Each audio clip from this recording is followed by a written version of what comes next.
एक घने जंगल में एक बंदर और एक हाथी रहते थे। हाथी बड़ा शक्तिशाली था। वो बड़े बड़े पेड़ों को एक ही झटके में उखाड़ देता था।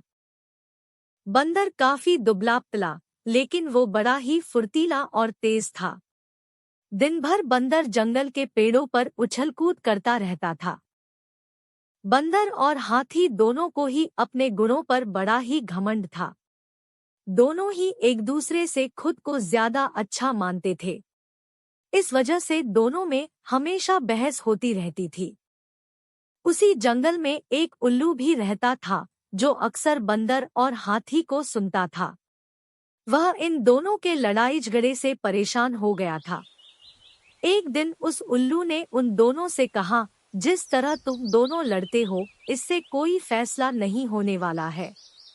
तुम दोनों एक प्रतियोगिता के जरिए आसानी से यह फैसला कर सकते हो कि तुम दोनों में से सबसे शक्तिशाली कौन है।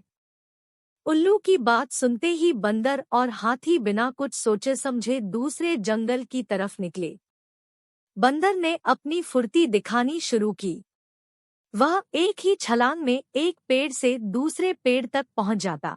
वहीं हाथी तेजी से दौड़ने लगा और रास्ते में आने वाली हर चीज को अपने मजबूत सूंड से उखाड़ फेंकता।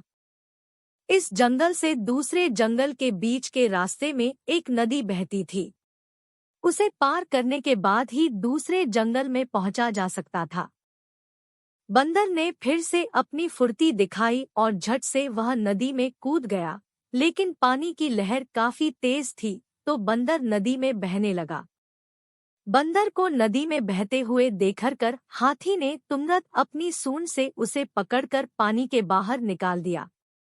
हाथी के इस व्यवहार को देखकर बंदर काफी हैरान हुआ। उसने विनम्र होकर हाथी को अपनी जान बचाने के लिए धन्यवाद कहा और अपनी हार मानते हुए हाथी को ही आगे का सफर तय करने के लिए कहा। बंदर की इस बात को सुनकर हाथी ने कहा, मैं नदी पार कर सकता है।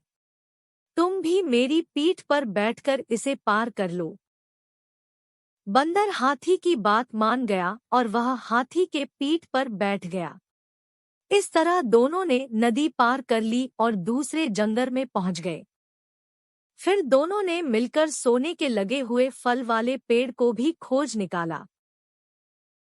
सबसे पहले हाथी ने अपनी सूंड से उस पेड़ को गिराना चाहा, लेकिन वह पेड़ काफी मजबूत था। हाथी के प्रहार से वो पेड़ नहीं उखड़ा। फिर हाथी ने निराश होकर कहा, मैं अब यह फल नहीं तोड़ सकता हूँ। बंदर बोला, चलो मैं भी एक बार कोशिश करके देखता हूँ। बंदर फुर्ती से उस पेड़ पर चढ़ने लगा और उस डाली पर पहुंच गया जहां पर सोने का फल लगा हुआ था। उसने वह फल तोड़ लिया और पेड़ के नीचे उतर गया। इसके बाद दोनों वापस नदी पार करके अपने जंगल लौट आए और उल्लू को वह सोने का फल दे दिया। फल पाने के बाद उल्लू जैसे ही इस प्रतियोगिता के लिए विजेता का नाम बोला, वैसे ही बंदर और हाथी ने मिलकर उसकी बात को रोक दिया। दोनों ने एक साथ कहा, उल्लू दादा, अब हमें विजेता का नाम जानने की आवश्यकता नहीं है। इस प्रतियोगिता को हम दोनों ने मिलकर पूरा किया है। हमें यह समझ में आ गया है कि हर किसी का गुण अपने आप में अलग और खास होता है। हमने यह भी फैसला किया है कि आगे से अब हम कभी भी इस बात पर बहस भी नहीं करेंगे और मित्र की तरह इस जंगल में रहेंगे। उल्लू को बंदर और हाथी की बात सुनकर काफी खुशी हुई। उसने दोनों से कहा, मैं तुम्हें यही समझाना चाहता था कि सभी एक दूसरे से अलग होते हैं। अलग अलग गुण और शक्तियां ही हमें एक दूसरे की मदद करने के काबिल बनाती है। साथ ही हर किसी की अपनी कमजोरियां भी होती है, इसलिए एक दूसरे के साथ मिलकर रहना ही सबसे अच्छा होता है। उसी दिन से हाथी और बंदर दोनों मित्र हो गए और वह जंगल में खुशी खुशी रहने लगे। कहानी से सीख, हमें एक दूसरे के गुणों और शक्तियों का सम्मान करना और आपस में मिलजुल कर रहना चाहिए।